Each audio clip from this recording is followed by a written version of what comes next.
Assalamualaikum warahmatullahi wabarakatuh. Kali ini kita belajar tentang pemanasan global. Bahasan yang pertama adalah efek rumah kaca. Pasti pengertian dari efek rumah kaca, proses terjadinya gas rumah kaca, penyebab timbulnya efek rumah kaca, akibat yang ditimbulkan, lalu solusi untuk mengatasinya. Nah, efek rumah kaca. Efek rumah kaca merupakan proses pemanasan permukaan suatu benda langit, terutama planet atau satelit yang disebabkan oleh komposisi dan keadaan atmosfernya. Nah, jadi istilah efek rumah kaca dalam bahasa Inggris disebut greenhouse effect. Pada awalnya berasal dari pengalaman para petani yang tinggal di daerah beriklim sedang memanfaatkan rumah kaca untuk menanam dan menyimpan sayur dan mengembangkan musim dingin seperti itu. Lalu bagaimana proses terjadinya gas rumah kaca? Secara sederhana, proses terjadinya efek rumah kaca dimulai saat panas matahari merambat dan masuk ke permukaan bumi. Kemudian panas matahari tersebut akan dipantulkan kembali oleh permukaan bumi ke angkasa melalui atmosfer. Sebagian panas matahari yang dipantulkan tersebut akan diserap oleh gas rumah kaca yang berada di atmosfer. Panas matahari tersebut kemudian terperangkap di permukaan bumi dan tidak bisa melalui atmosfer sehingga suhu bumi menjadi lebih panas seperti itu.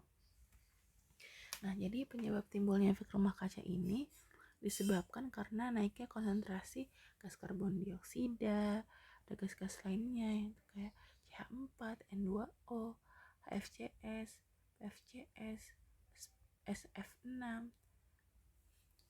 Nah, lalu kenaikan konsentrasi gas CO2 ini juga disebabkan oleh kenaikan pembakaran bahan bakar minyak, BBM, batu bara, bahan bakar organik lainnya yang melampaui kemampuan tumbuh-tumbuhan dan laut untuk mengabsorpsinya. Nah, jadi gas rumah kaca dapat dihasilkan baik secara alamiah maupun dari hasil kegiatan manusia. Namun, sebagian besar yang menyebabkan terjadi perubahan komposisi gas rumah kaca di atmosfer adalah gas-gas buang yang teremisikan ke angkasa sebagai hasil dari aktivitas manusia untuk membangun dalam memenuhi kehidupan ini selama ini seperti itu. Nah, lalu dampak positif efek rumah kaca yaitu atmosfer dapat menyerap gelombang panas dari sinar matahari menjadikan suhu di bumi tidak terlalu rendah untuk dihuni makhluk hidup. Lalu dengan adanya efek rumah kaca membuat manusia menjadi berhati-hati dan berhemat terhadap penggunaan energi dan bahan bakar fosil. Lalu manusia menjadi kreatif karena mengolah limbah seperti plastik, kertas untuk daur ulang menjadi barang yang lebih ekonomis. Lalu membuat manusia menjadi sadar bahwa pohon dan hutan memiliki arti penting sekali bagi kelangsungan kehidupan, yaitu salah satunya dapat menyerap gas polutan dan menghasilkan oksigen. Maka reboisasi kembali digalakkan dan penanaman pohon di kota-kota besar mulai dilakukan. Sebenarnya bukan dampak positif kali ya, tapi ketika mengingat efek rumah kaca, maka langkah apa yang kita lakukan gitu, atau pengingat gitu, menjadi pengingat kita gitu, kita harus melakukan apa gitu. Nah, dampak negatif meningkatnya suhu permukaan bumi mengakibatkan adanya perubahan iklim yang sangat ekstrem di bumi. Hal ini dapat mengakibatkan terganggunya hutan dan ekosistem lainnya, sehingga mengurangi kemampuannya untuk menyerap karbon dioksida di atmosfer. Lalu terjadi pemanasan global mengakibatkan mencari gunung-gunung es di daerah kutub dan dapat menimbulkan naiknya permukaan air laut seperti itu. Lalu efek rumah kaca mengakibatkan meningkatnya suhu air laut sehingga air laut mengembang dan terjadi kenaikan permukaan air laut mengakibatkan negara kepulauan akan mendapat pengaruh yang sangat besar. Artinya, bayangin teman-teman, ketika es di kutub mencair, otomatis dia mencair, jelas nih mencair, otomatis akan menambah ini ya, volume air laut itu akan naik gitu. Jadi kemungkinan pulau-pulau kecil itu akan tenggelam gitu. Bahkan berdasarkan yang Bu Rina baca beberapa waktu lalu, Jakarta itu dalam kurun waktu beberapa puluh tahun lagi bakal tenggelam seperti itu. Lalu efek rumah kaca menjadi penyebab global warming dan perubahan iklim. Iklim di bumi menjadi tak menentu dan susah diprediksikan sehingga mengganggu sistem penerbangan dan petani dalam menentukan masa panennya. Nah, ini kita selanjutnya bahas tentang pemanasan global.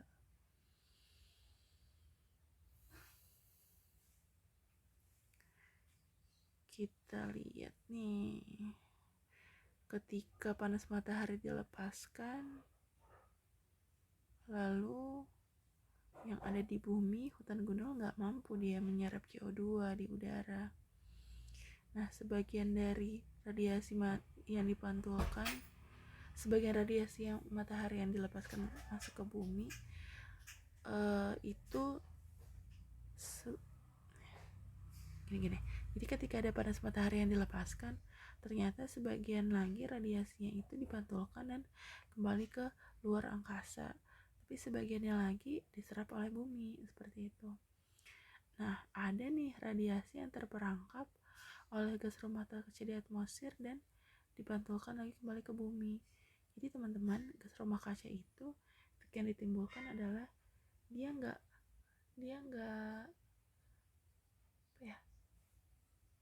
nggak keluar begitu saja dari bumi gitu, dari planet kita gitu, tapi ternyata dia terperangkap ke bumi. Pas dia mau panahnya ke atas, ternyata dia balik lagi, seperti itu. Nah, pemanasan global atau kita sering sebut global warming ya. Jadi global warming adalah, atau pemanasan global adalah peningkatan suhu rata-rata atmosfer, laut, dan daratan bumi disebabkan oleh beberapa faktor penyebab. Kemungkinan besar disebabkan oleh meningkatnya konsentrasi gas rumah kaca akibat aktivitas manusia melalui efek rumah kaca. Pemanasan global ini akan diikuti oleh perubahan iklim, seperti itu. Nah, penyebab pemanasan global ada efek rumah kaca yang seperti kita bahas sebelumnya. Ada efek umpan balik, contohnya kasus pada proses penguapan air, hilangnya kemampuan memantulkan cahaya oleh es, seperti itu. Kemampuan lautan untuk menyerap karbon akan berkurang bila menghangat. Ya, semakin panas ya. Lalu penggundulan hutan yang mengurangi penyerapan karbon oleh pohon, menyebabkan emisi karbon bertambah sebesar 20% dan mengubah iklim makro, lokal, dan siklus hidrologis sehingga mempengaruhi kesuburan tanah.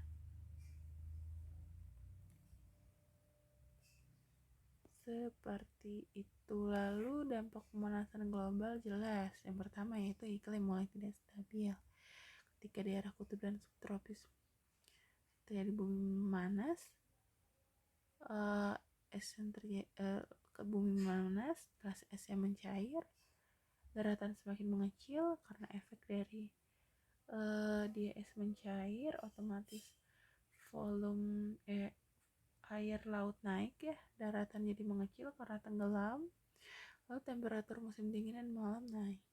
Lalu daerah hangat akan menjadi lebih lembab karena lebih banyak air yang menguap dari lautan. Kelembaban yang tinggi akan meningkatkan curah hujan. Air akan lebih cepat menguap dari tanah. Akibatnya beberapa daerah akan menjadi lebih kering dari sebelumnya. Lalu bagaimana pengendalian pemanasan global gitu? Yang pertama, kita banyak menanam pohon nih, bukan sebaliknya menebang pohon secara sembarangan ya, apalagi kayak di hutan-hutan gitu, padahal kan itu menjadi sumber utama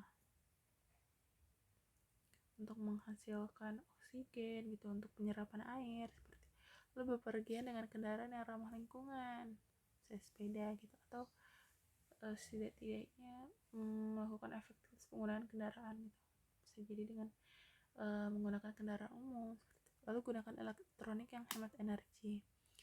Yang keempat, mengurangi penggunaan AC dan lemari pendingin.